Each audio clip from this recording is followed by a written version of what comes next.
Cave and Clover Productions.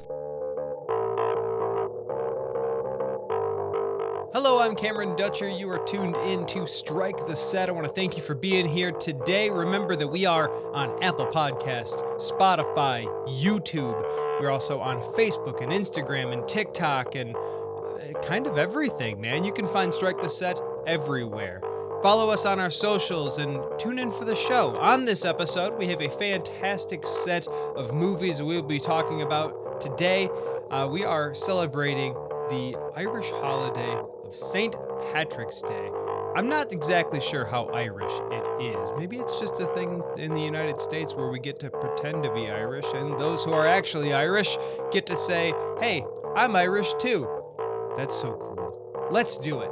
This is Drinking Movies. I got teary-eyed over fucking damn AI video. Which one? The one where dogs were being adopted at like a center. Did you see? In No, the you didn't I don't arms want to see it. Of an angel. It was. So they had You're all these dipping people into Jared territory. They had Bring all it these, on, woman. They had all these people sitting in like an adoption facility, and they say, okay, if the dog comes to you, that's gonna be the one you adopt, maybe I right? did see that. And that's fake. Aww. And I was like, oh. And this pit bull like ran up to this dude and like, oh my god, Licked him and stuff. ooh. And he like the dog even like had a smile and was like all excited. And I was like, this is beautiful. And I'm like, He had a smile. I like went. Human teeth. He's like, how the fuck you gonna tell me about what you know, I bitch went. ass? I went to the comments and it's just flooded with people saying like, Fake. I was like this is AI, this is AI, and I look at the account and it's 100% fucking AI, and I'm like, I'm gonna in a few years I'm gonna get fooled big time. My dad sent Getting me a worse. video of Mr. Rogers like off camera, Crip like, walking? and he's like, "Are you still fucking filming?" Right? And I Oh, was like, like oh, he's yeah, a yeah. I was like, "This is some AI bullshit." Right? And, I'm Roger like, was and, never like and my that. dad's like, "Did you watch the video?" And I always tell him no But you did. because I hardly ever do. But Yeah. you did. But I did watch this for 10 seconds. And he goes, I can't believe he was like that behind the scenes. And I was like, he wasn't. I was like, it was AI. And he's like, no. And he gets on and he's like, oh, the name of the account is literally AI whatever. And I was like, His name is AI. What are you talking about? oh my God, it's L. Al. Who's AI? No, it's Al. Borland? Yeah. So old people can't tell the difference between AI, which actually here on Strike the Set leads me to a great conversation about a movie that is brand new, 2026 release, Scream 7. Oh, We're all going to talk about Scream 7 right now. oh, okay. We're gonna start. You off. guys wrote about it, right? We did. Okay, so we'll talk about it in our show. Welcome to Strike the Set. My name is Cameron Dutcher. His name is Gil Mancias. His name is Jared, Sir, Swish, the Jerk, Frisch. And he was here before Gil today, so that makes him co-host of the day. Congratulations. Where's the bell? Thank you. So I'm happy that you guys are here to join me today. On this episode, we are talking about drinking movies because we are celebrating the Irish holiday. Is it Irish, really? I wish I would have picked the Irish movie now. I'm surprised you didn't. We're I know. celebrating St. Patrick's Day. Yes. And I have been giving up drinking very, very quickly at first, and now I'm dipping back in just a little bit. Jared, you don't drink hardly at all, right? No, I think I stopped in like 20. Bitch. I'm drinking right now. Anyone that you tell that you drink non-alcoholic beers are automatically mad at you. The first sentence they say is, "What the fuck's the point?" So right there, it tells me they have a problem. I mean, if you're drinking non-alcoholic beer, I mean, I think you're just drinking like whatever you I want like to drink. hops. man. I like hops though. Isn't That's that the the thing. same as drinking like a diet pop? Yeah, I 'cause, drink- like, you're just drinking Coke Zero, I drink. bro. I love that. I'm drinking a Bud Light Zero. Yeah, dude, Bud Light Zero. No, I don't drink either. Like I only like really drinking in the summertime.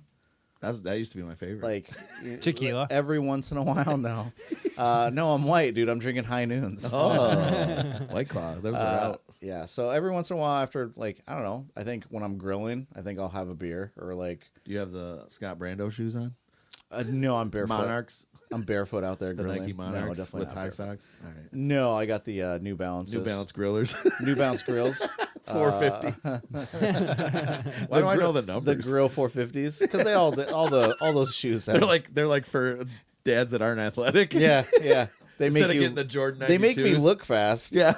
Jordan 92s. No, I got those New Balance 450s on. Nah, shit. No, I don't wear New Balances. I actually am a little classier, so I wear Brooks. I used to wear New Balance, but I kept going through them so much, so I realized they're not great. You think the new version of that is like the Hey Dude? I don't like those. I don't like those They either. don't That's fit like the right. new version of a dad Yeah, shoe. it is. Yeah. I see a lot. I even see a lot of ladies wearing those. Bless too. my wife. She actually bought me Hey dudes. an off brand of Hey Dudes, and like I was like, oh, these look cool. I'll try them on. My feet were like so sweaty wearing They're not them. good. Like I was like slipping around in the shoe. They're not comfortable to me. I just got to get real Hey Dudes, maybe. The only Hey Dude I like is from 1992. That's a show. Okay. Hey, dude. Yeah. Nickelodeon. Yeah, dude, that shit was awesome. I know. That's the only No. Hey Dude I got. The only episode I remember is the one where they were gonna close the park or whatever the hell it is, the ranch. Yeah. And they had the fake flowers, like they Oh, pretended. The Here you Indian go. guy was Put it like, on the grave. They come to this place. the Indian guy was like, "We can't close this place. Look, the flowers are dying." And then someone would pull a string, You're, like, and wilting then them. the dandelions. That's literally like the only scene I remember, and I remember watching that shit crazy. Well, I remember watching Hey Dude, and I said, well, I wish this was like Salute Your Shorts because that was better. I did, yeah. Salute Your Shirts was better. Yes. Welcome to Unk Hour. Cameron's like, I don't know what you're talking about. I wasn't even born. Yep, don't know. Before we dive into our drinking movies, we should do something that we always do here on the show and talk about our cosmic flicks.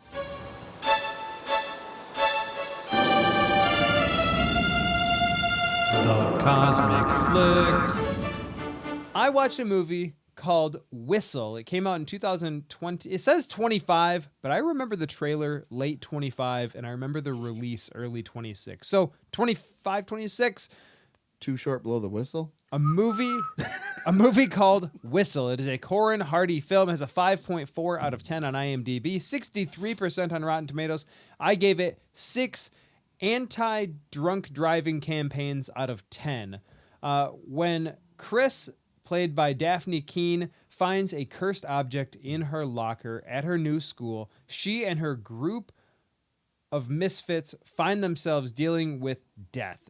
After Mr. Craven, played by the wonderful Nick Frost, it's not the first time I'm going to talk about him today's episode, blows the Aztec death whistle, death is hot on their trail. Can the teens cheat death? The answer is yes. This movie is very, very predictable.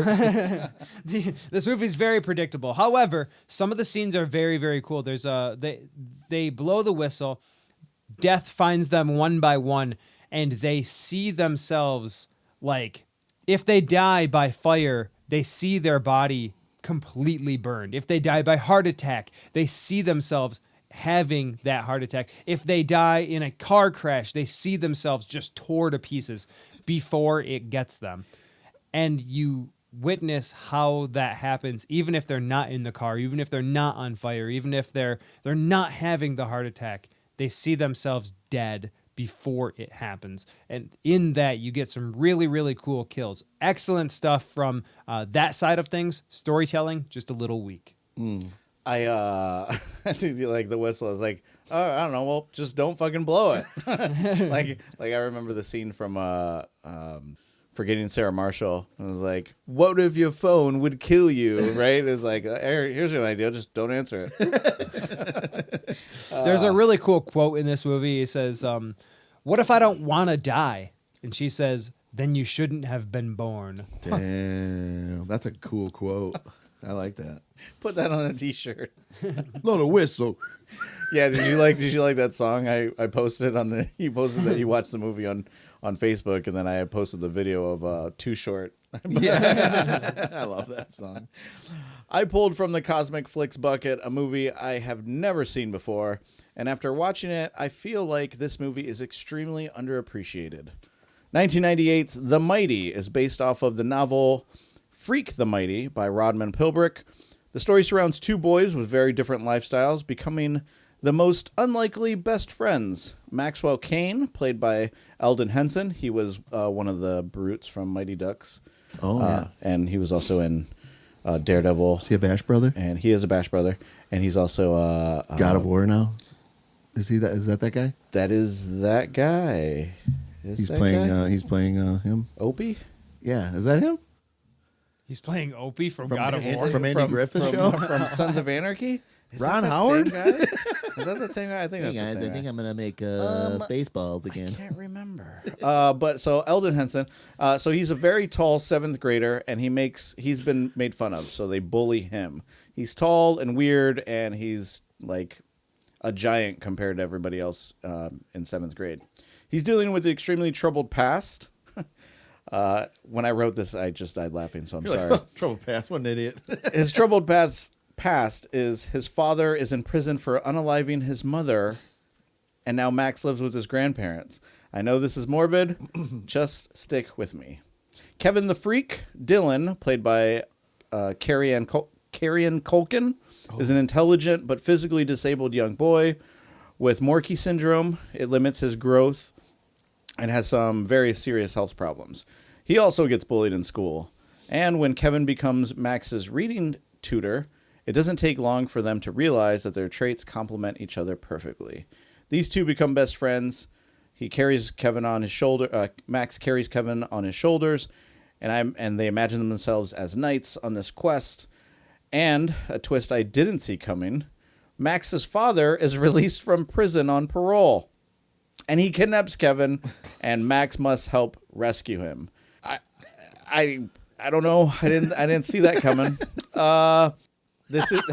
I'm sorry. Thinking about the AI dog video again. I was also thinking about, man, like, it's amazing that this guy got out of prison from unaliving his mom. Unaliving his mom. Oh, just walk out and kidnap my other kid. Hey, I'm on parole. Hey, kid, what are you doing? Let's go get a lollipop.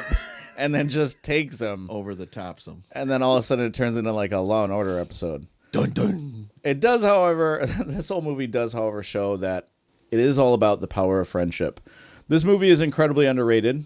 It made me sad. And I know this movie is super old, but I don't want to get into exactly what happens just now.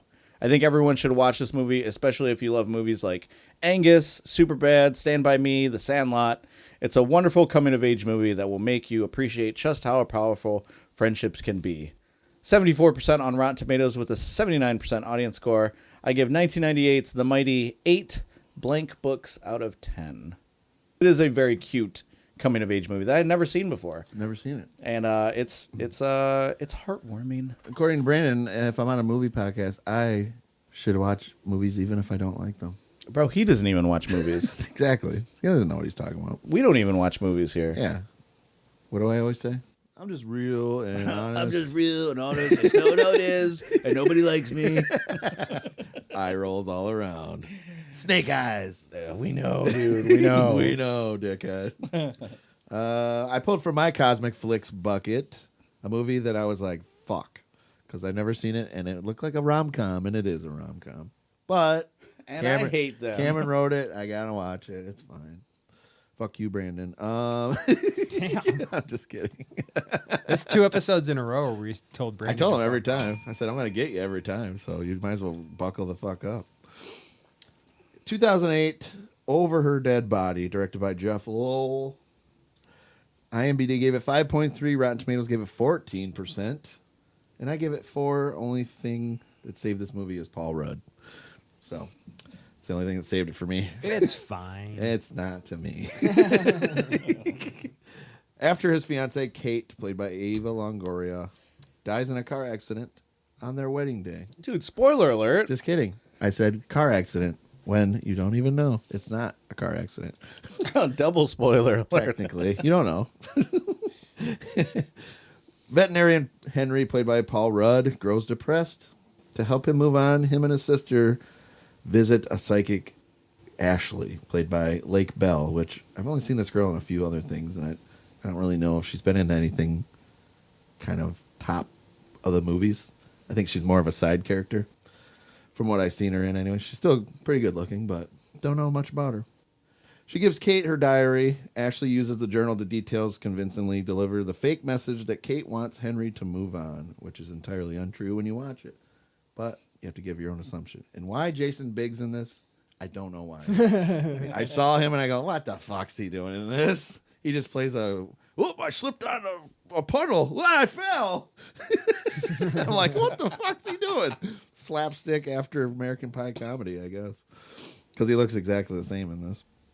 However, Kate's ghost is watching over Ashley and Henry, furious, and they'll fall for each other. And she vows to sabotage their relationship, which, when you watch it, you're kind of like, damn, this girl's a bitch. All she's doing is trying to shit on him. And even when they're trying to have sex, she's like over them looking at him and like, what are you doing? Oh, my God. And he's like, what? And he's like, oh, my God, this is so good. Because he can't see her, but she can. So it's kind of one of those things. I don't know. It just seemed kind of dumb. But Paul Rudd kind of saves it with his little quirky, one-liners that he gives. It's fine. It's not. That's why it's 14%. It's true. I never heard of it or seen it, so I didn't even know it existed. I remember watching, must have been on Comedy Central when it was somewhat new. That's when it was on? Probably. I think that's where I saw it the first okay. time. I pulled a movie out of the bucket called In Dreams from 1999. It's a Neil Jordan film, and it's about a housewife. Her name is Claire Cooper, played by Annette Bening, who I actually really do like. What did I know her from 2.5 Men. I also know. I think she's in that Jack Black rock and roll movie, the School of Rock. I'm trying to think what she looks like. She's also in American Beauty. Yeah, she is in American Beauty. What's her name? Annette Bening. She's also in The Bride, which we'll talk about here in a second. Correct. Her.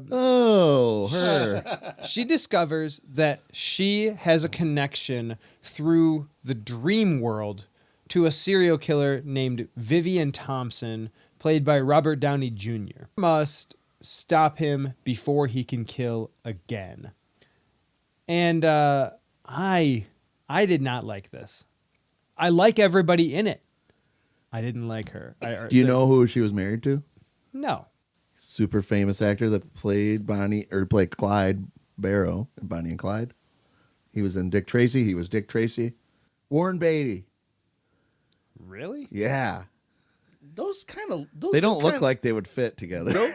No, I actually think, no, because those two kind of look like they could be brother and sister. Ooh. They have a cute daughter. I found In Dreams very boring. And according to IMDb with a 5.5 out of 10 and Rotten Tomatoes with a 26%, I'm not too far off by giving this 3. If you die in your dreams... You die for real? They did not finish the quote, but I picked it up immediately. It's fine. It's not. It's something. We're role reversal time.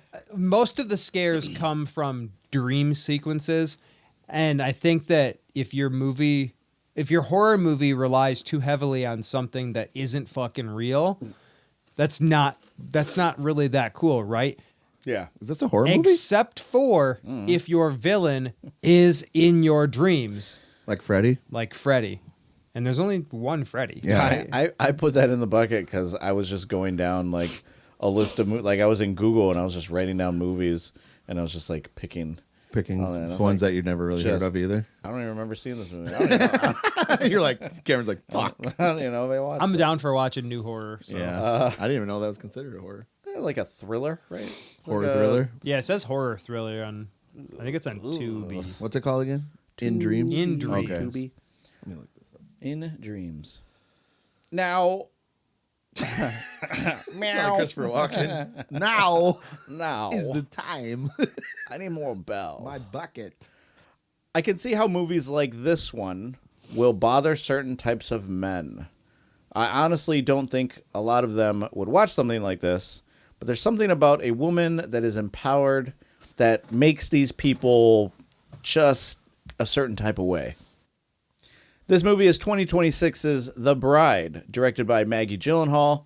We talked to her about her a couple shows ago. It's 1930s Chicago during a time of gangsters and flapper dresses and crooked cops. Frankenstein, played by Christian Bale, reaches out to a scientist named Dr. Euphorius, played by Annette Bening, to create himself a companion because he's lonely. Benning's in this. Yeah, she is. Oh, sorry. You're good. They resurrect a young woman named Ida, who becomes, drumroll please, the bride. Played by Jessie Buckley. Now that our bride is awake, Frank was just looking for a partner to hang out with, but he soon realizes that she is as powerful in personality as he is in strength. The two of them begin exploring the city, experiencing nightlife. You know, they go on dates. Frank really wants this deep connection, but the bride is fascinated with exploring the world, and soon after a dance number, their bond evolves into chaos. And the two become outlaws wanted by everyone. Of course, you're going to get the comparisons to Bonnie and Clyde or The Joker, and sure, the movie itself is incredibly stylized. It felt like a Batman movie without Batman. It's dark and grimy and sweaty and drippy. It feels very punk rock gothic. Jessie Buckley, she is incredible in this movie. She is, as far as I'm concerned, the bride because, holy crap, the way she changes her voice and her demeanor and a lot of scenes really just impressed me. She was definitely the standout performance in this. Of course, we get Jake Gyllenhaal, who's dreamy. He has a small role. But Penelope Cruz, Peter Sarsgaard, not confused with Skarsgård. It's Sarsgaard. He had SARS. He had SARS. Annette Bening, who's awesome. She's awesome in almost everything. There's definitely a lot going on in this movie, and I felt like it was being an artsy monster movie, and I think that's okay. I just don't know if it deserves all the hate that it's getting. It definitely seems like the aisle is split right down the middle.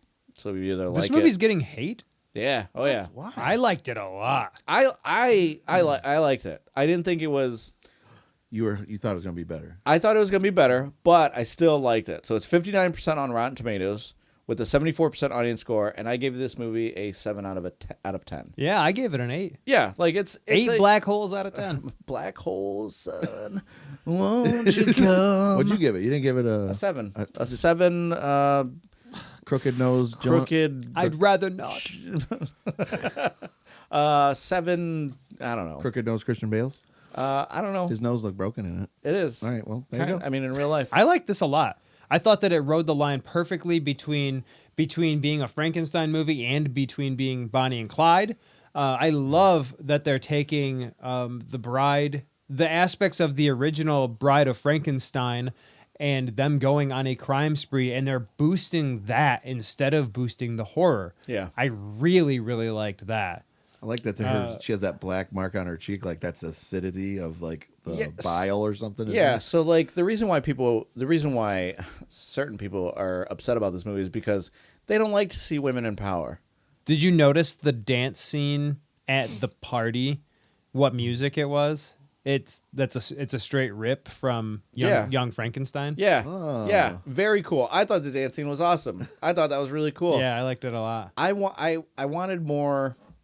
I guess she had a lot of ideas. Meg Gyllenhaal did a great job, I think. It's her first like debut. Yeah, I think so. Like her own.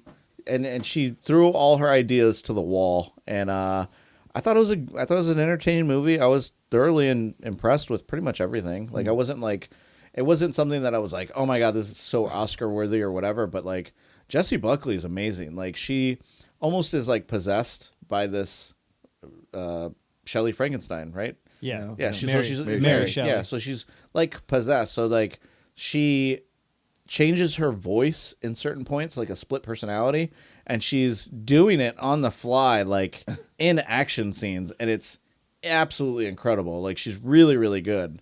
And I could have used more, Frankenstein beating the shit out of people. That was awesome. Because he's so strong. Yeah, dude. He's got the Batman sound. Or the yelling at the guy for walking through the light. Remember that? Do you remember that? And Batman? No, he was. There's an old clip of. He's good for you. Yeah, good for you. He was all pissed because he Was that real? He was. Yeah, he was filming Okay. Terminator Salvation. Okay. And he got all pissed off because somebody walked in frame or something, and he's like, oh yeah, good for you, you fuck, you're so You don't fucking-" even know actors, mate. Yeah, exactly. Sounds He's British like, in oh, well, I'm just over here. Da, da, da, you don't even know. Like he was all yelling at this dude. You're like, why did you turn into Carlos Mencia? Yeah, dude.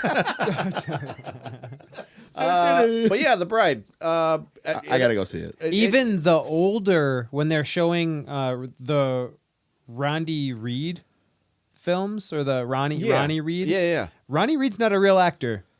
The dubious detective that's one of the movies that they are watching, that Frankenstein and that they go to see. Yeah. And the story follows them going from theater to theater to see these Ronnie Reed films. Yeah. Those aren't real. They're Ronnie made Reed's up? not a real actor. Made up. Yeah, made up. That's Made cool. up as Kinda a like Home Alone would be like, oh, remember So- that gangster So movie? Jake Gyllenhaal is playing this actor, this Ronnie Reed, but he's acting as an actor from the golden age of Hollywood. I thought that was so neat, and the fact that it's getting hate, weird. Yeah, it is weird. Maybe it needs to be out a little bit longer. Actually, it's probably going to get pulled very What? fast. Well, it is because they're considering it a bomb. But they're keeping Crime 101 on for 2 Crime months. 101 is good. Go watch it. If you're a Yeah, monster watch movie it. kid, go see The Bride. Go see The Bride. If I you gotta love go monster see it. movie, if you love crime, go watch it. I want to see it. Do it. I'm gonna. You're not going to watch Maybe it. today. I gotta look at the times. 20. Oh, this is the movie we all seen. We all have very different opinions on it. Some more than others. Some about the same. It is 2026's Scream 7. And not having seen past 2, I watched this one and I said, hey, whatever. It's kind of one of those things that I just have to sit and figure it out. And I might not know what's going on. Directed by Kevin Williamson, IMDb gave it 5.9. Rotten Tomatoes gave it 31%. And I gave it 6. How didn't Joe McHale die out of 10? Fuck Joe McHale. Sorry. The soup was better. Scream 7 centers around a retired Sidney Prescott, played by Nev Campbell, who still looks fine. I mean, For real. Living in Pine Grove, Indiana, with her husband Mark, played by none other than Joe McHale, and her children.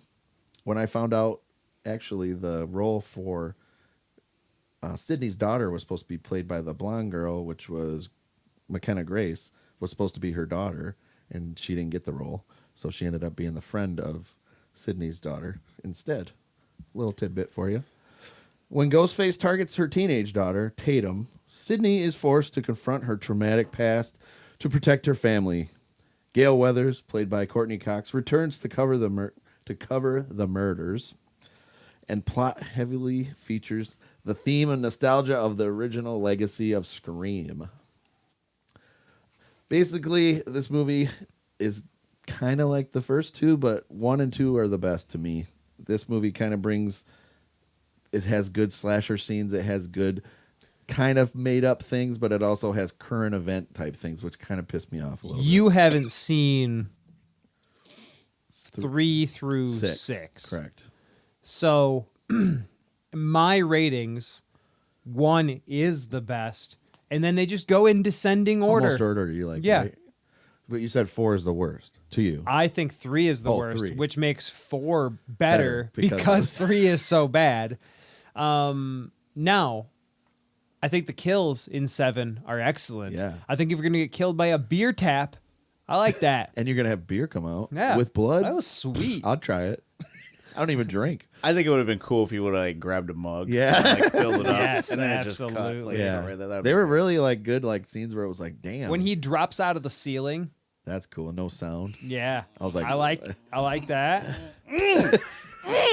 The people that were in the theater kind of laughed at certain parts that I was Dude, like, one couple left 5 minutes in. yeah, there was like a couple there. They were in the very back, and then all of a sudden it was literally 5 minutes in, and they grabbed their food and they took off and never came back. Guess what, dude?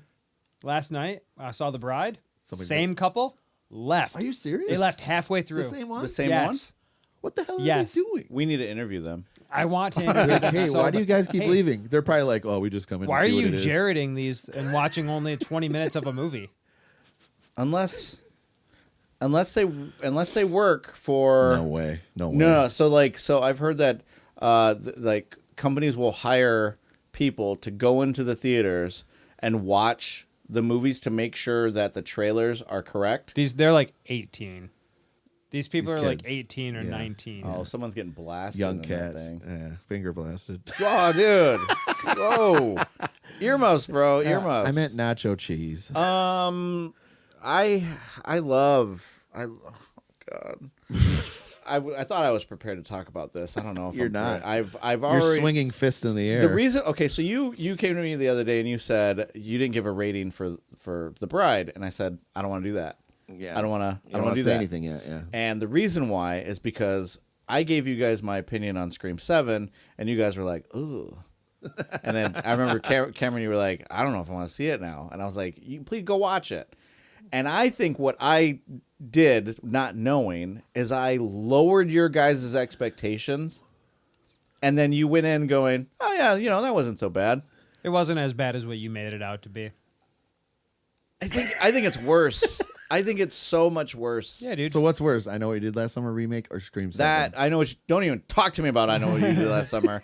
I Dude, fucking hate that. Scream movie. 7 gets 5 hashtag Jared did AI stew out of 10. I hate all the like. What the fuck was Gail? Okay, we're getting a spoiler territory. Looks like a Muppet. It's This been is out all like a spoilers. month. It's been out a month. You will. It's been 2 weeks. Well, by the time this airs, We're unforgiving at this point. Look, Let's let it happen. look, If dude, you're going to like- listen, you're going to hear things. sorry to our people in Hong Kong. So okay, It's been out for 2 years in Hong Kong. Gail Continue. did 200 miles per hour driving through that neighborhood, kills that first Smoked dude, him. smoked him, right? And then the very end, she drives up all slow because there's police. The very end, right? She drives up all slow, gets out of her car and says, "Thanks for ditching me." You had the car, bitch, you bitch. had the fucking car. We were less than a half a mile away. Like, this town is small, and you mean to tell me that, like, oh, it's a lockdown, right? And then the very last scene to make sure that, oh, it's a lockdown, right? So there's cops like patrolling the little downtown one street thing, and there's a cop, and he's like, yeah, we're locked down, all right. There's no one going out now. We're patrolling these streets, and then the bitch is running through the entire town, and no one else is out. No one. Come on, man. Like they But really- This as is- we know from COVID, lockdown doesn't mean It doesn't shit. mean shit. You're still going to go out. You're still gonna go out. Like, That's there not- wasn't. It's the best time to go out. There's nobody else out here. Exactly. Indiana is a different Like, animal. she is running through this town screaming for help, right? And then, okay, so Sidney Prescott has been through this numerous times. She tells her daughter, shoot this guy, shoot him now. She's locked up in a storage thing, right? Shoot him, shoot him. Oh my God, you got him. And what does she say? You got to shoot him in the head. What's this bitch do? Fucking not she shoot him in the head. She She can't do it. fucking walks out of the thing like, no, bitch, you've been here before. Stay in there and get your ass there. Like, what are you doing? Or, I don't know, pick up the phone and call Gail. Hey, can you give me a ride? But she can text her daughter while she's running. I'm not gonna make it. I'm not gonna But then make it. stand there and be like, I'm done running. Yeah, dude. But I'm gonna just, text I'm her. just gonna text. I'm her not gonna instead. make it in time. But then meanwhile, she's in there like trying to find the gun, and then you're like, your ass could have been running, talking to her this whole time. Yeah, and like, got there. Like, I just don't like. Gail clearly wasn't stuck in traffic. There was no. Everyone was gone. She grills her on her first interview ever with Sydney, and then all of a sudden, Yeah, like she waited 50 years for the grilling of this, dude. I just And then these Sydney's- like yeah. these characters are Yeah, so you've been loved. friends. You've been friends for 45 years, and you're gonna grill him like that? Yeah, on live TV. yeah, yeah, That's And, insane. Like she brought out the beginning. The bitch brought out the why jacket. weren't you in New York? Yeah. That was another thing that pissed me off. Is because we just spent 4 and 5 or 5 and 6 learning to love these new characters. I really love Jenna Ortega in 5 and 6. Yeah. I like those movies. And I like the couple, the brother and sister that are in Yeah. 5 and 6 and now in 7. Why didn't they get bigger roles? I understand that they're working for Gail. That's fine. But why didn't they get bigger roles? That bothers the hell out of me that you're bringing back, like, oh, we're going to bring back, this is spoilers. They bring back fucking everybody. Yeah, in Matthew Lillard. in AI. In AI, they bring them back. Annoying as hell. I hate that they go, hey, remember these characters that you like? Whoosh, gone. They should have made him. Oh, you remember like this guy? Boom, gone. He's gone. Hey, Sydney, welcome back, haha, and gone. And Oh, you like Officer Doofy? Oh, here he goes, gone. so you guys talking Kill about swallows. you guys talking about the scene where Ghostface falls to the Cleaning my ground? room. Ghostface falls. That's a cool scene, right? There's no fucking ladder to the fucking attic, right? And well, they can't have an attic. How do you get up there? They can't have an attic ladder because then we won't have Ghostface have that cool scene. I fucking hate that. I fucking hate that so much. The safe house is surrounded by 2-inch drywall only because they want to do the scene where they're crawling through the house and they're like, oh, stab the wall. Well, you should have reinforced fucking walls around that thing. You should be able to walk out blatantly. And Joel McHale, why the fuck is Joel McHale in this? He's so weak. He's throwing hands with Ghostface. I actually like that part. Bro. Dude, Joe that action was sweet. Joe McHale is not fighting hands with. He's not throwing hands with anybody in any universe. Also, ever. because of this show, as Joe McHale is looking at Ghostface, Ghostface has the knife to his daughter's throat, and they're in that little standoff. Okay, all I could think was, shoot your daughter. Shoot her in the leg. Shoot the hostage. And then Shoot the hostage. She'll drop. Shoot her in the leg, and now you have Ghostface. Unload on him How is We all saw Speed. how is Joe McHale still alive? at the end. He got stabbed in the fucking 40 chest. times right in a row with a fucking Rambo knife. He got stabbed in the heart, right? And they slide him out, and he's just alive. He's been sitting there bleeding to death for like 5 hours. Yeah. And then He's the only one that lived from And then that. He's wrapped in plastic. in the Oh, very, can we talk about the garage? Oh, by the dude, way? we talked about the garage. Yes, the garage. What is going on in that garage? The only tools they have in there is like a box of old rusty hammers and wrenches. Right? There's an extension cord, a shop light, and plastic everywhere. Yeah, it looked like Patches O'Houlihan brought his fucking bag. There's no paint buckets. There's no power tools. There's no paint anywhere. There's no paint anywhere. Not even There's on the not even- Bisqueen. There's not even drywall in this fucking garage. Like, what is happening in this fucking? This is like a Simpsons house. It doesn't make any fucking sense. They were putting out an addition. I am so. They said that. Oh yeah. Oh, the addition. But I think the Oh. twist would have been cool if they would have just had AI Matthew Lillard, but then everybody's like, oh, it's fake, it's AI, blah, blah, blah. But then it actually is him. Why wouldn't they just do that? Bring him back. I wanted That would've been cool as I hell. wanted that so bad. One of the last scenes is like the daughter just lost all her fucking friends. Yeah. And then Sydney goes, "You okay?" And the dad is in the background just coughing up blood. They drag him Yeah, out. and she's like, Go to your dad. I'll be okay. Help your dad. And then she's like, go help your dad. They just made these legacy characters so fucking stupid. And what I wanted was them to finally kill them off and have the daughter be the killer and have her boyfriend be the accomplice.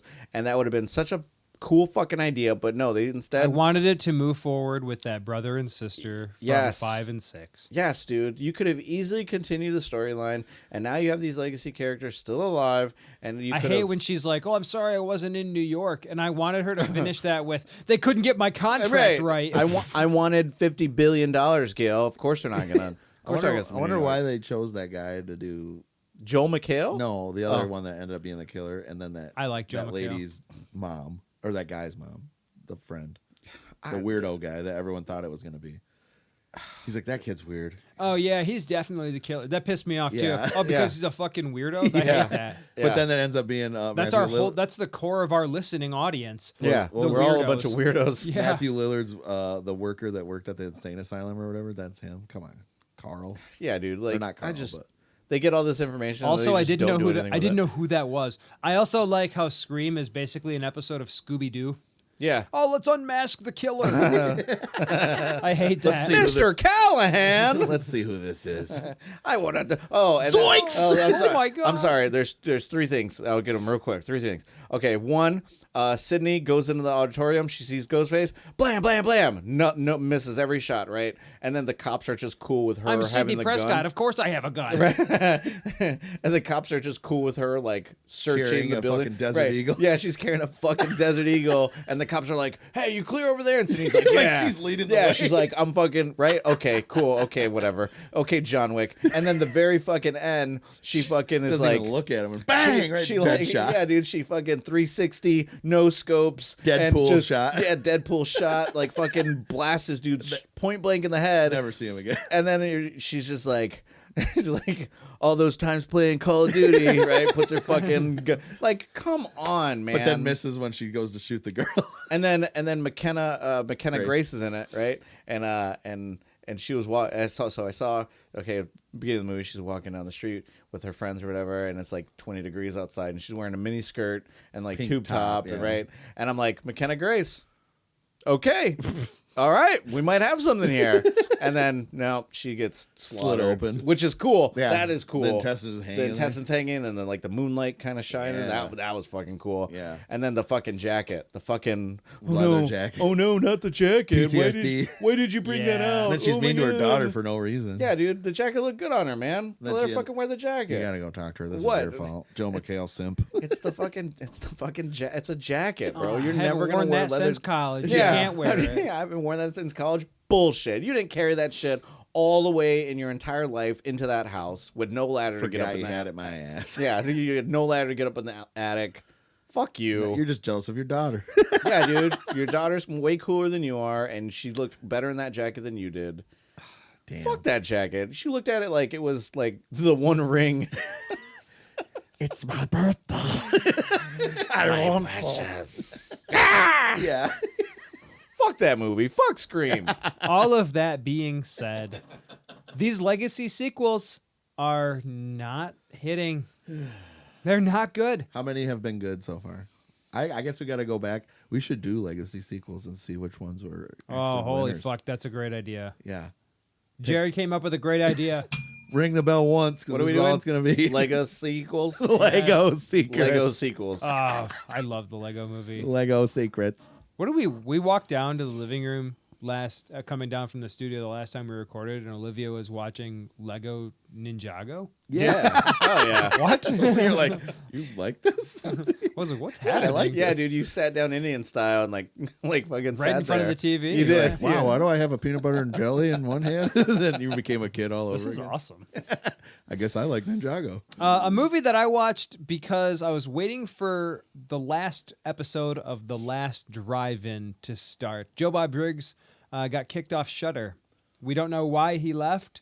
They haven't explained that, but he did say, "We're not done. I'm spry as fuck." I like that. I saw that. I That like was that. fucking cool. So maybe he's gonna go to a new streaming service, and they're saying that it might be Tubi. Wonder if they kicked, So they kicked him Oh, out sick. or he left. They didn't explain what happened. But as I was waiting for that to start, because that show starts at 9:00 live on. It used to start at 9:00 live on Friday nights, every other Friday night.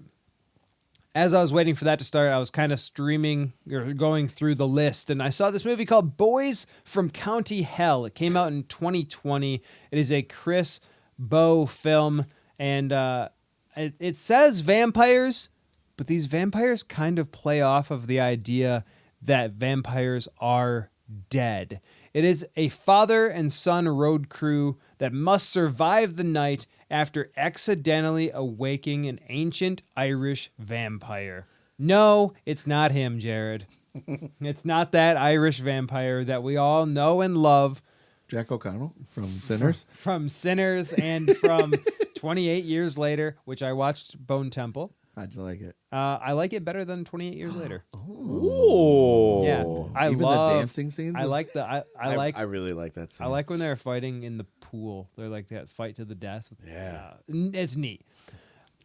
5.9 out of 10 on IMDb, 82% on Rotten Tomatoes. I give Boys from County Hell 8 Ooh.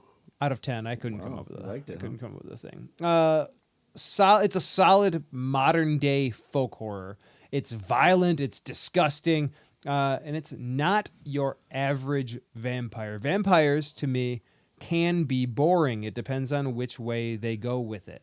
Sometimes vampires are so like, oh, I'm 1,000 years old and I'm still living in that century. Very very Victorian. And what's Gothic. What's the show Darkness? Darkness. Johnny Depp did a movie. Dark Shadows. Dark Shadows. In the Shadows, Very yeah. like original Dark Shadows vampire, very Dracula vampire, original Dracula.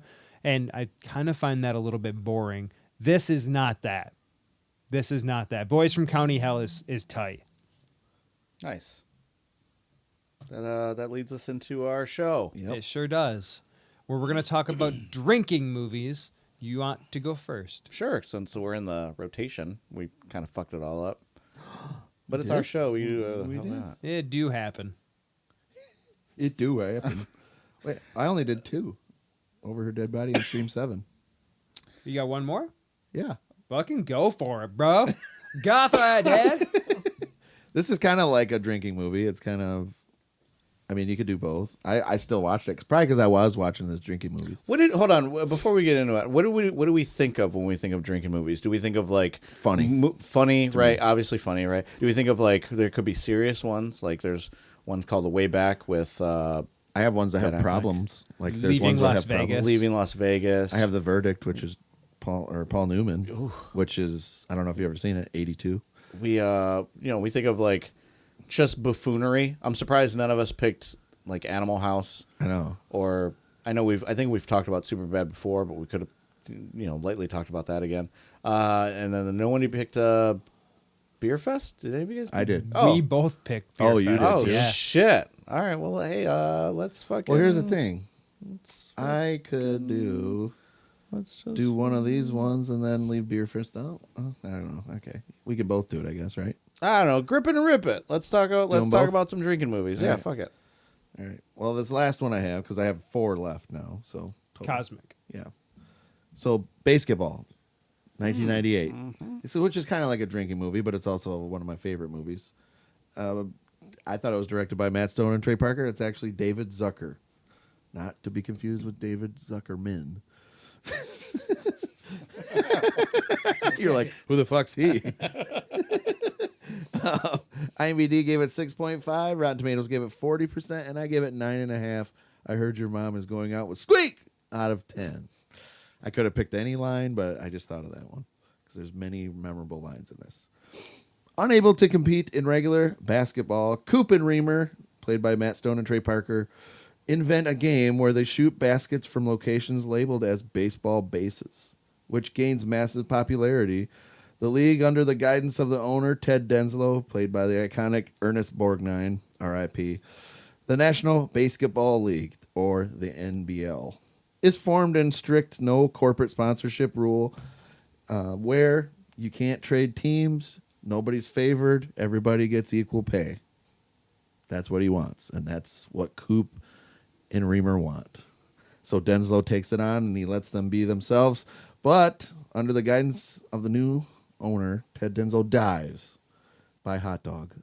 They stopped serving in the 7th inning. He's pointing at the hot dog. I know, I'm sorry. He leaves his team, the Milwaukee Bears, to Coop.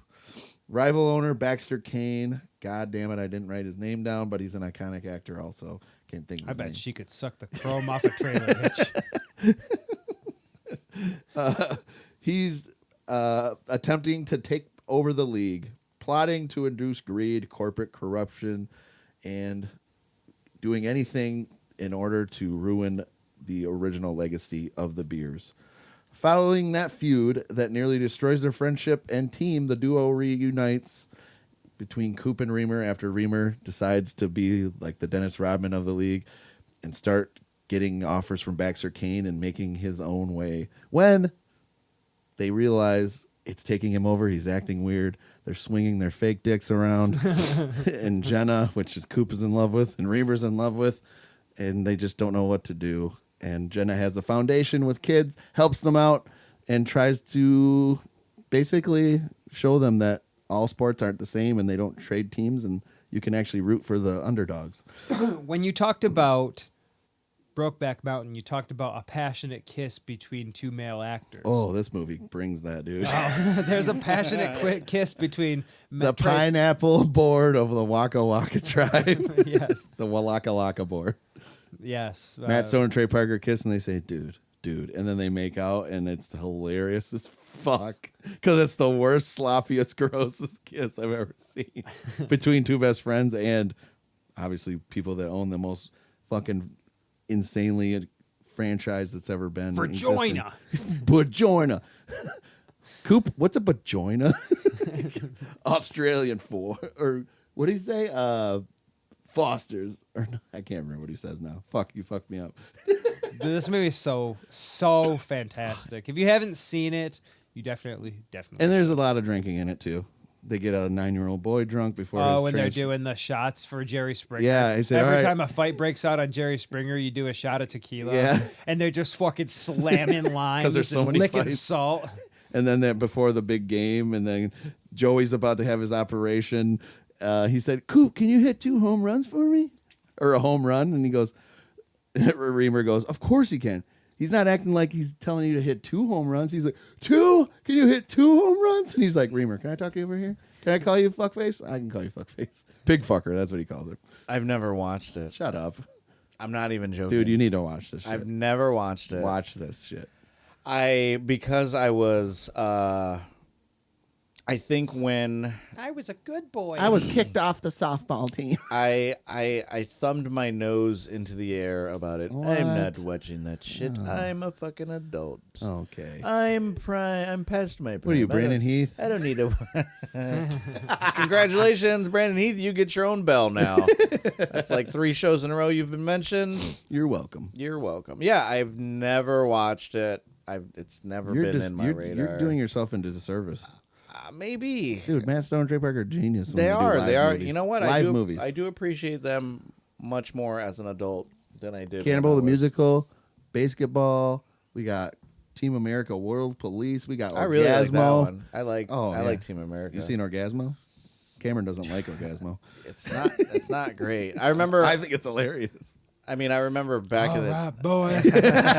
I remember. T-Rex. I just remember being back in the I was a wee lad, and happy St. Patty's Day, everyone.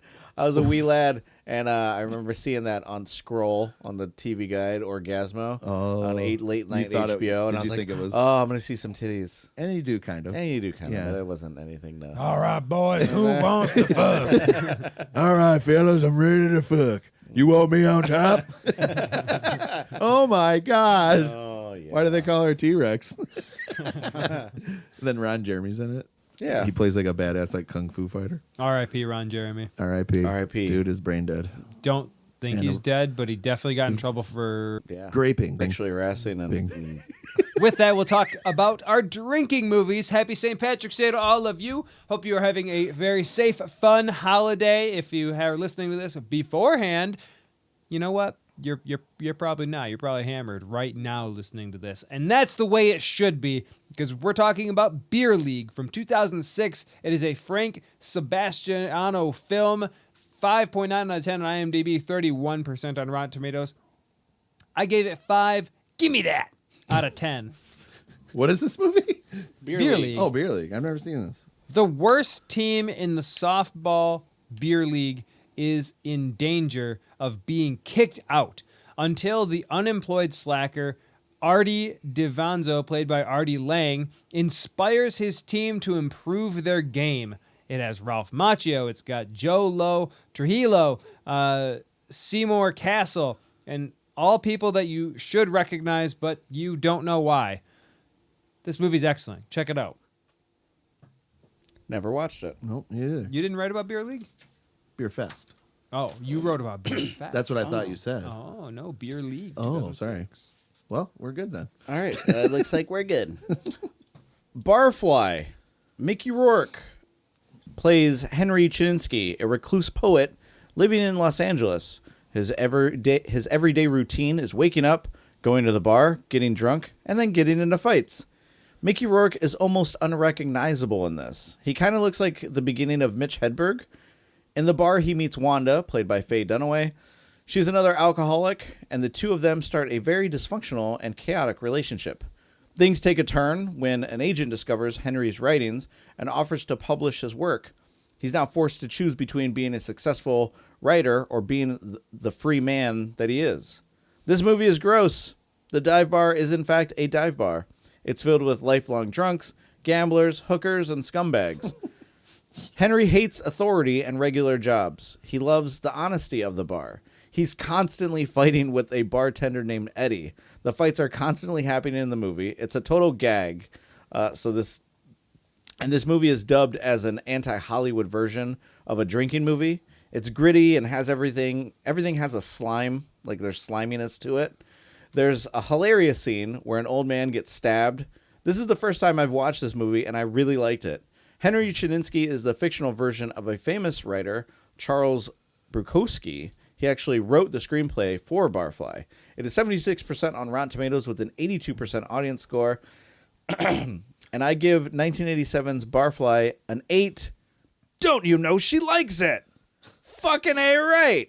You get your ass out of here, Buster. We don't need no Chamber of Commerce clearance around here to play around here. Out of 10. Wow. When you get to that scene, boys. Longest score ever. It's fucking hilarious, dude. Who says that, Mickey Rourke? It's a old couple. Oh. And they are... Okay, so the context is the old couple are having relations in their room. Oh. And, fucking... Relations. He's the guy, Mickey Rourke, Henry, he busts down the door thinking that this lady's in trouble, and they're just... There's just some rough stuff going on, and the old lady yells at him. He yells at him and says like all that. She says all that. She's like, Dang. "Get the fuck out of here, you crazy asshole!" Don't. But she's like, she really doesn't look like she likes it, and then she like sits up and she's like, "Get the fuck out of here!" It's awesome, really good. Barfly. I think I saw the trailer. Mickey Rourke. I'm like, he looks like Max Payne. He always reminds me of Max. Yeah, Payne. Mickey Rourke. He's always fighting with the bartender, and the bartender's like, they beat the shit out of each other like every time. I bet you he's like that in real life. Maybe because he doesn't. That's the crazy thing. Like, it doesn't look like Mickey Rourke. Because you're like, not what he looks like. I mean, even okay. So like now he looks like Clayface, but like the Mickey Rourke that I remember is from like Angel Heart or 9.5 Weeks or whatever, Yep, right? yep. He does not look like that. It's weird in this movie, and it's 1987. It's a good movie. You guys should watch it. Barfly. I looked it up because I never heard of it, and I'm like, oh, this looks like a gritty, nice little bar movie. You'll like it. Yeah. Well, this is more of a little serious one, but it's also very heavily into the drinking parts, which you'll know why when I tell you. This is 2004's Downfall. It is directed by Oliver Hirschbiegel. He's German, if you can't tell. Hirschbiegel? It's also in German, but it has subtitles. IMDb gave it 8.2 out of 10. Rotten Tomatoes gave it 90%, and I gave it 9 Nazis cowering in fear out of 10. The chronicles of the final 10 days of Adolf Hitler's life, 1945 in April, as the Soviet army begins to besiege on Berlin. Told primarily from the perspective of his secretary, Traudl Jung, the film portrays the claustrophobic, chaotic atmosphere inside the Führer's bunker. It is highlights of Hitler's descent into delusional paranoia and fanatical loyalty to his inner circle, and eventually, obviously, the cowardly douchebag we all know, Hitler, kills himself. And Eva Braun, his wife, which in the movie they show they get married literally within hours before they die, which makes no fucking sense how stupid he is. And the Goebbels family and the Third Reich all collapse. Do you think that was like a religious thing? Continue. I don't know. Just an like idea. when you watch it, it's like one of the closest, like more intense. The guy that plays Hitler, I've seen many people play Hitler in movies. This guy's like springtime for Hitler. Yeah, it just looks intense the way he does it. But when you watch the movies, they're in the bunker and it's this whole other world down there, and they're all drinking hard because they know it's coming to an end. So all the people are drinking. They're going in all these rooms. They're like, "Oh, if you're down here now, have a free drink." And then they're drinking, and then the girl. What did you just call me a racial slur? Yeah, sorry, I said it backwards. Basically, you watch it, you understand why they're drinking, because all these people did the worst chaos of human history. Right. But there's also people in there that were just doing their jobs and weren't part of killing anyone. There was just they're cooks. There's people that are typing whatever these fucking maniacs talk about, and that's their job, because either you do it or you die kind of thing. Like, you have to do it. But they're all drinking constantly, and they're partying. Ava Braun's like leading the pack. They go outside for a minute. Bombs are falling. Oh, it's time to go in. Let's go. Smoking, drinking outside. I guess if I knew the actual date that I was going to die, I guess I would just get hammered. You too. think so? Mm-hmm. Yeah. Like leading up to it, I want to do as much as I can, as much of my bucket list. If there was a thing, I don't have that. But if I did, I would try to knock out as many as I could on the bucket list, and then that day, like that movie where they have the countdown. It's like in their skin, and it's like counting down to their Justin Timberlake in time. Yeah, Justin Timberlake one. Yeah, where they're counting counts down to their death. Yep. Source code. Isn't that what it's called? Final countdown. There's a movie called Countdown. Isn't Is that it? the movie where you have to kill if you kill somebody, you get to take their time. That was funny. You get to take their time. I think it's called Countdown. And they Either take way. their time. Either way. The one with Justin Timberlake is on Tubi, and Source it's code? called In Time. Oh, Yes. it is. In time. Source Code, I think, is with it's Jake different. Gyllenhaal. Oh. So if I knew Yes. that day, Yep. I would Crack, smack, I would- heroin. I would get up early and I would just I'm eating a get donut. absolutely blitzed. I would get. Yeah. So Damn. you're gonna end your life quicker, is what you're saying. Source Code's 92% on Rotten Tomatoes. Dang. Damn, That's dude. high. I've never seen it. That's on Tubi, too. Doobie.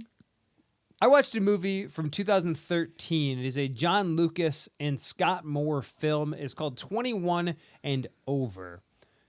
It's about a birthday, okay? We all went. I assume that we all went crazy on our 21st. Is that a true? Guess what I did? Chuck E. Cheese. Didn't drink. I love that. My roommate worked there, and he made the pizzas, and we got to do everything for free. But I didn't drink. Back in the day, Family Video had, on your birthday, you can get 3 video rentals Free pornos. for free. And I went to the 3 that were in the city and got 3 free Work in video the rentals. system, dude. And then I sat at home and I watched all these movies.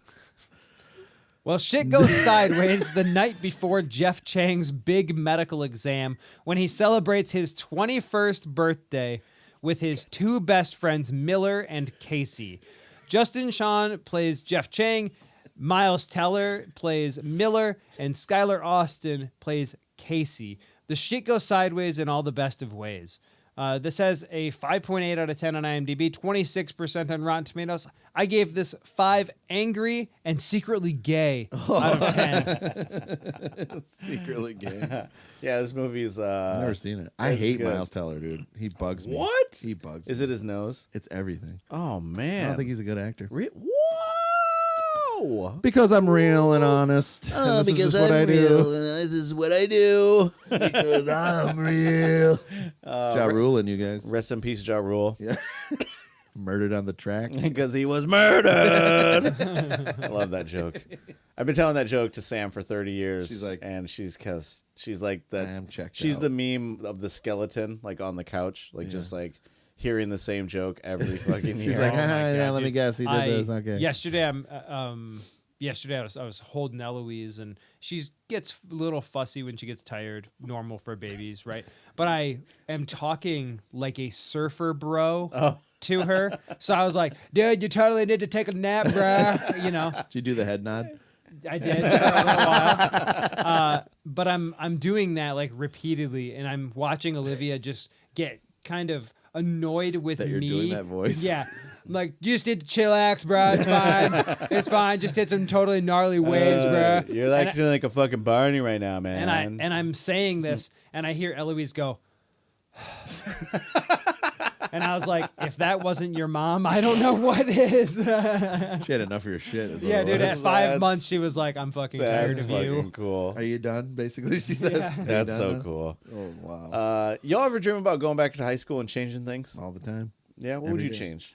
You don't have to get like super My deep. underwear after I shit them. Oh no! No, I'm just kidding. Oh, no. There was a kid I went to high school with though. He's right by my locker. There was a fight. We had many fights for some reason. It was What school always did you go to? Heritage. Oh, okay. You don't seem like it would. Very diverse. It was 2 kids that I knew. Didn't know the one was stronger than the other one. One of them played on my basketball team, and the other one was just known as the nerdy kid at the school. And all of a sudden, this dude Charles came out of nowhere and nailed this dude named Hassan right in the stomach. He shit his pants, came out of his leg. Everyone looked down. Oh no! And the dude the next day, he never came back to school, which was probably smart by him by never coming back because he would only be known as the kid that shit his pants. Oh my god, he's still out there as a kid. 100%. Yep, 100%. Whoa, I felt so bad for him. That sucks though, dude. Like, imagine getting punched in the stomach and pooping your pants. Yeah, and it was like a long because I saw it was right by my locker. I still remember my locker code, and I was like 15, 23, and I was like, Oh my I froze. Is that a shit? And I'm like, I'm looking, everyone's screaming, and I'm like, what are they yelling at? Oh, And I see this no. chocolate payday sitting on the ground. Oh no, dude. Dude, it was bad. I couldn't believe. I'm like, damn, that. No wonder why that thing slid out so easy. Have That thing you, is He long. probably had to go already, and then he just got. Well, I mean, you got nailed. that thing formed already. Yeah. Dude, that thing was peeking. He had a brown snake playing peekaboo with his butthole, and he just got nailed. Oh no. He's doing the whack-a-mole. He's like, oh, wait, He's no, not yet. He's just thinking like, before I got a few minutes to go to class, I could use the bathroom on the 3rd floor. Okay, I gotta poop really bad. Oh, what? Thanks for helping me, Charles. Oh no. I don't even know what they fought about either. He's gonna hear this, yeah. and he's gonna be like, You ever Facebook I'm him? getting sued, dude. he's gonna talk about this in therapy. Yeah, he probably has to. You ever change anything? Out of high school, yeah, I wouldn't. I don't know, man. I was the weird kid. It was like last year. I was so. I was the weird kid.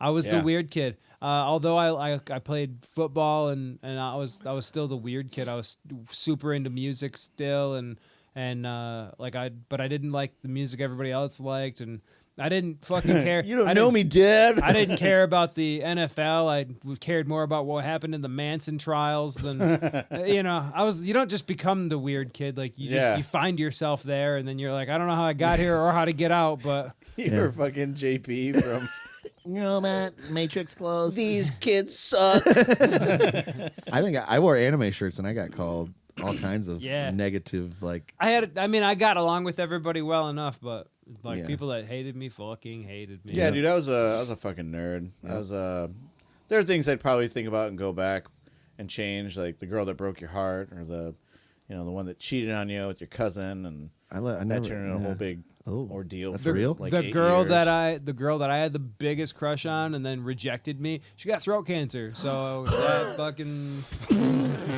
I don't know what to do. I don't know what to do with that information, but it is true. God damn. The girl I had a crush on, nothing happened to her, but I just realized how much of a bitch she was. When, I when we want graduated. to be like good, but I'm not because I kind of Yeah. feel bad. Yeah, I mean, she was shitty and she know what she did. At least she didn't get breast cancer. Know what I'm saying? No, just kidding. They're still hanging out. That's pretty cool. Damn, mine? You're talking about mine? Ow. Dang it. Damn, this I forgot what podcast I'm on.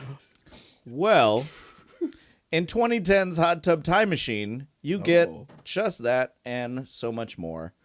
Adam, played by John Cusack, was just dumped and is lost in the sauce. Lou, played by Rob Corddry, is a reckless alcoholic who tries to unalive himself. And Nick, played by Craig Robinson, is stuck in a boring marriage and a dead-end career. These three are best friends who are in desperate need of a getaway, and what better getaway than to take a trip to a ski resort where they partied in the 80s. A night of heavy drinking leads to a hot tub malfunctioning and transports them into 1986. There's just one small minor problem. They are all still in their adult bodies, and everyone else sees them as their teenage self. Now, whatever time travel jargon you believe in, because there's so much of it out there, they have to recreate the exact same things that happened or risk messing up their future. All the terrible decisions, all the embarrassing hookups, and even some humiliating fights. Oh, I forgot to mention, Adam's nephew, Jacob, played by Clark Duke, comes along for the ride, and if they screw things up too much in the past, he might not exist in the future.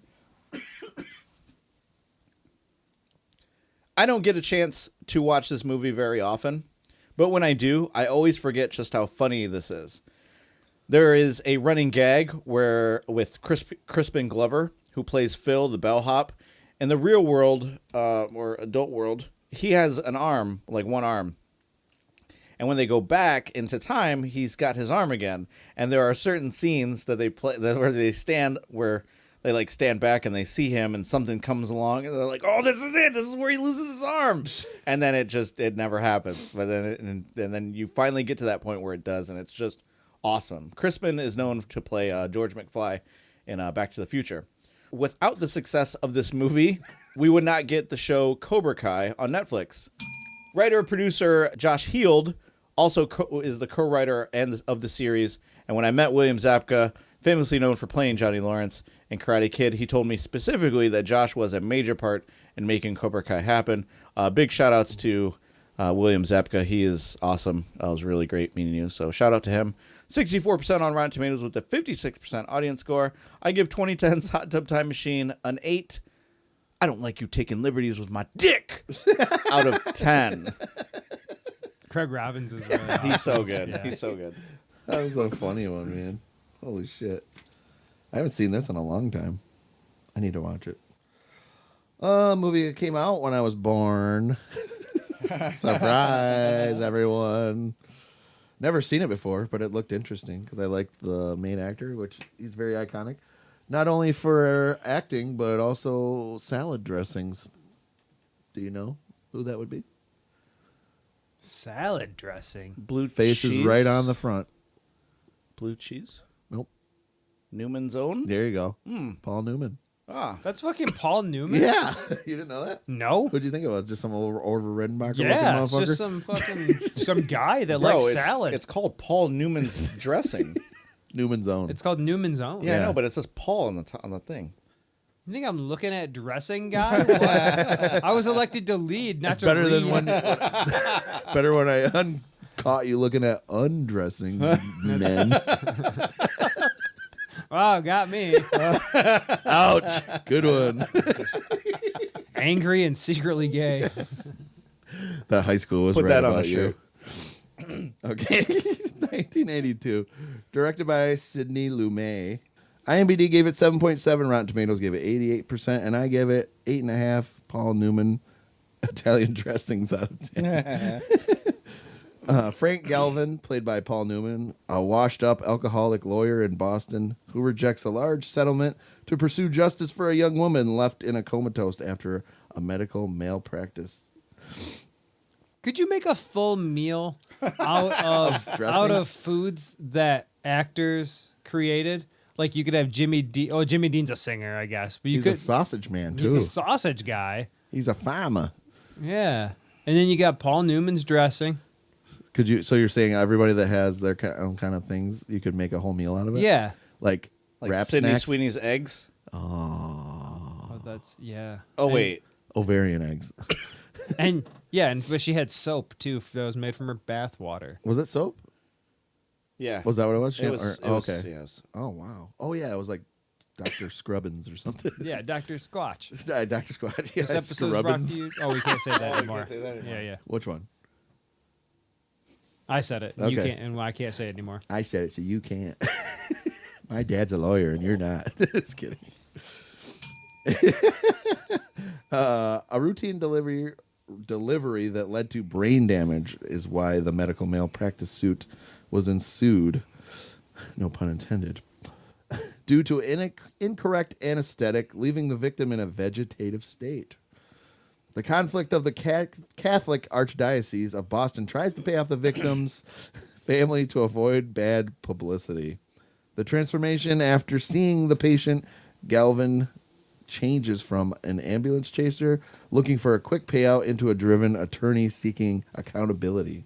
The trial, despite losing the witnesses and experienced setbacks, Galvin fights back, resulting in a dramatic courtroom finale.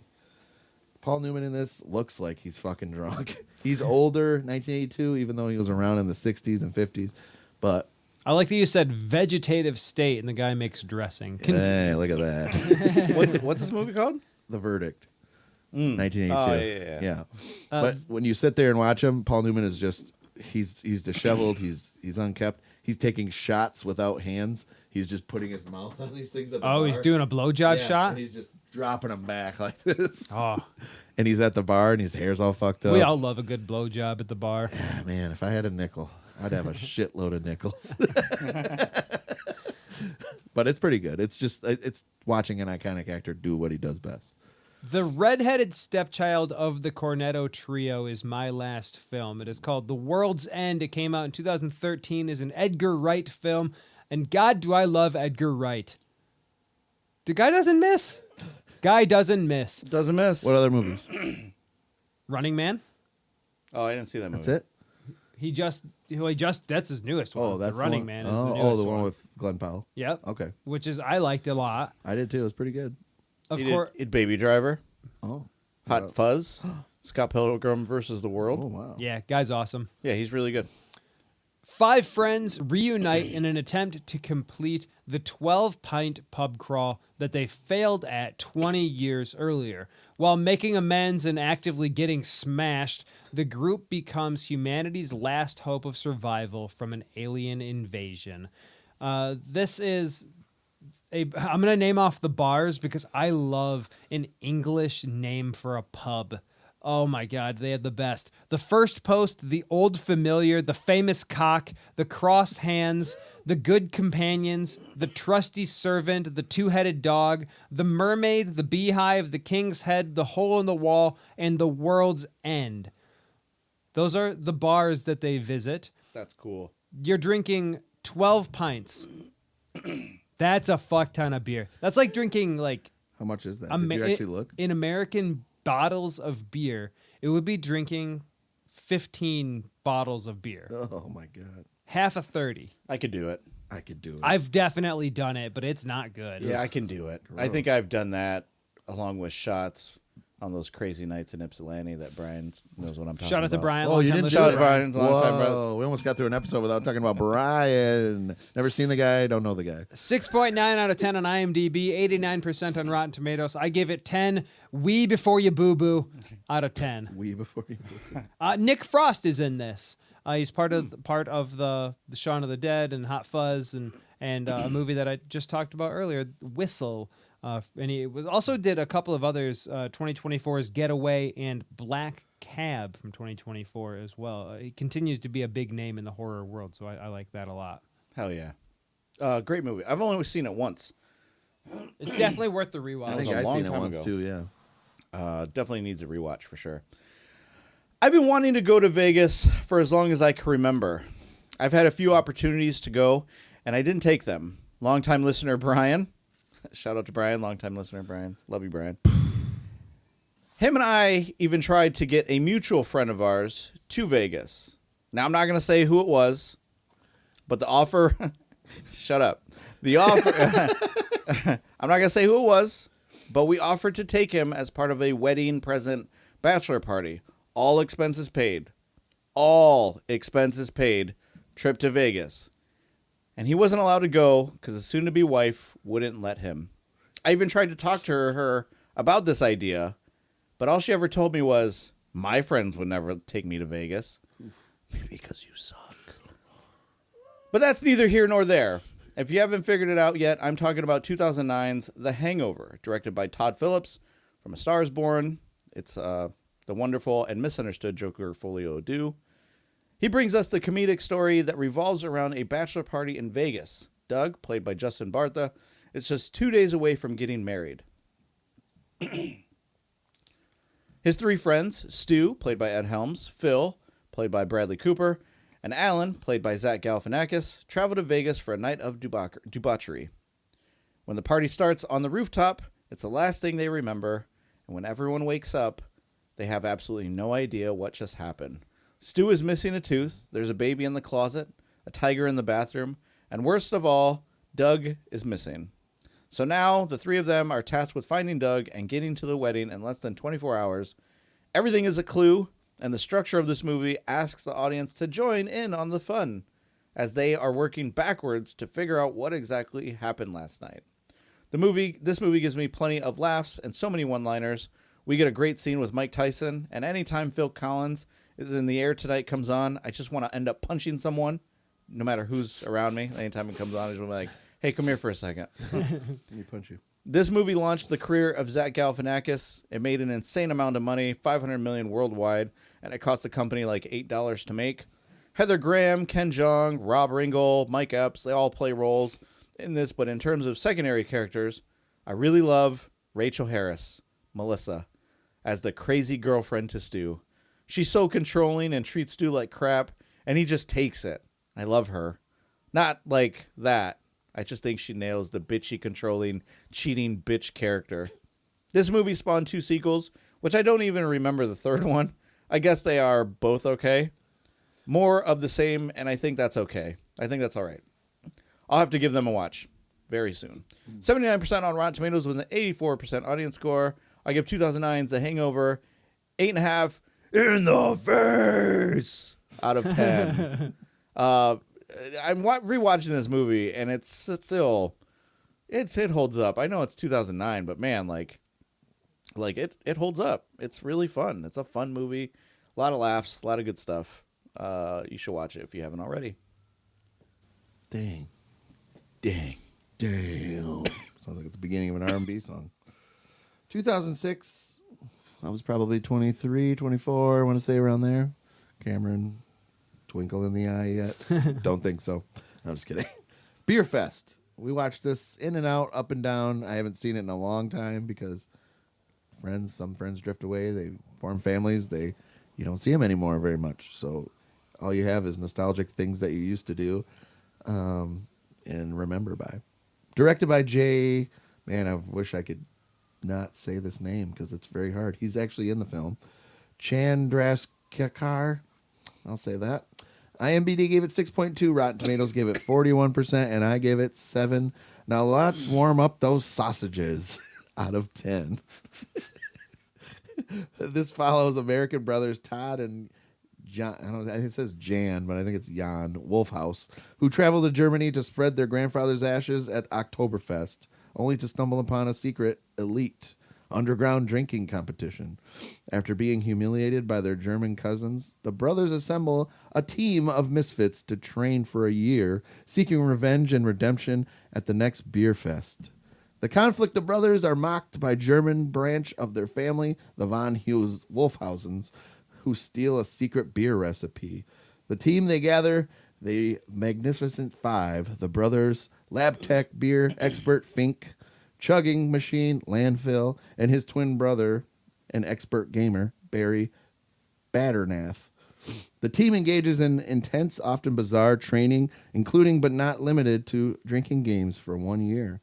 The finale, after overcoming obstacles, including apparent death of a team member, the Team USA defeats the Germans in a Das Boot challenge, which is a really cool scene. And I'm pretty sure the beer chugging part is fake, but it looks cool.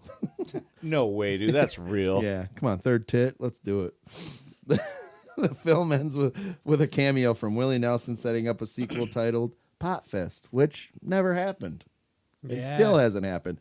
Yet Willie Nelson is still alive. You know Snoop's going to be in that, too. I don't like Snoop anymore. Wow. You don't like Snoop anymore? No, I only like 90s Snoop. Of course you I do. kind of agree, actually. He's a Is it 'cause of- is it he's a because cartoon he's- character. Is Yeah. it because he slept with Martha Stewart? He did? I don't care about that. Is it because he gone woke and made a little storybook? Nope. No, because he's a fucking cartoon character. He shows up and he's like more for children than he is for rap fans anymore. I mean, I think that's okay. He doesn't really rap anymore, which I don't care, but I'm like, he was always a side note for me as a rapper. He was just, I like some of his stuff, but. Dude, Doggy Style is one of the greatest albums from the 90s. Yeah, that's what I mean. But that's it. Yeah. The Dogfather, when he went with No Limit Records, I like that one, even though there's 28 tracks. I only like maybe 3. Jesus. Yeah. Forgot about that. No album. Limit just makes banger after banger. We should do that. Talk about No Limit, the rise and fall. Okay. What station are we on? Dude, we're on the turnstile. This is Strike the Set. We will be back next 2 weeks from now with Legacy sequels. And with that, we need to pull from our cosmic bucket. You guys get that started. You can follow us on our social medias. That is Strike the Set _podcast on Instagram, Strike the Set on Facebook. I pulled Godzilla -1. Ooh. I lucked out. If you need to get a hold of us, You're lucky you didn't pull this, my friend. That's a Tom Cruise movie. War of the Worlds 2005. Oh, banger of a if you need movie. to get a hold of us, you can email us, strikethesetpodcast@gmail.com. And remember that the show is available on YouTube and on Spotify and Apple Podcasts. And TikTok. And we are on TikTok. YouTube, you Dude, said, we're right? everywhere. I get to watch a really sweet movie from 1989 called Born on the 4th of July. The way you sounded really like That is a Tom Cruise movie. sounds tragic. Hell How come yeah. yours keeps getting pulled? That's great. No one's pulled any of mine That's yet. great. We'll put more in there, bud. Well, stop adding to it. I like the dick. sequel, Can't Born on help the 5th of July. Because it's over after the 4th. It's over. What'd you pull? Godzilla -1. The War of the Worlds. War of the Worlds. All right. We're going to see you next time for our talk about legacy sequels. Strike the Set is a Cave and Clover production, powered by popcorn and powerful filmmaking.